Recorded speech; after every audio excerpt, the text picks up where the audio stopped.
మహారాష్ట్రలో పార్లమెంట్లో పూర్తిగా ఇండియా కూటమికి సంపూర్ణమైన మెజారిటీ వస్తే సరిగ్గా 5 నెలల తర్వాత శాసనసభ ఎన్నికలు జరిగితే మనం పూర్తిగా ఓడిపోవడం జరిగింది. ఎందుకు ఓడిపోయినామని విశ్లేషిస్తే 1 కోటి ఓట్లు మహారాష్ట్రలో కొత్తగా చేరినాయి 4 నెలల్లో. నేను అడుగుతున్నా, 4 నెలల్లో ఏ రాష్ట్రంలోనే ఏ దేశంలో అయినా 1 కోటి మంది పుట్టగలరా? ఒకవేళ పుట్టిన వాళ్ళకు ఓటు హక్కు వస్తుందా?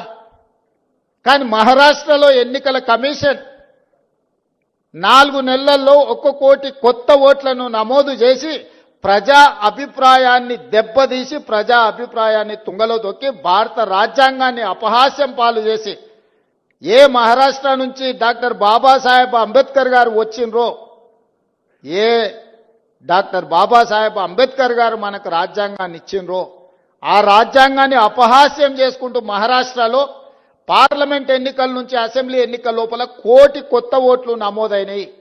ఆ దొంగ ఓట్లే మహారాష్ట్రలో బీజేపీ ప్రభుత్వాన్ని అధికారంలోకి తీసుకొచ్చినాయి.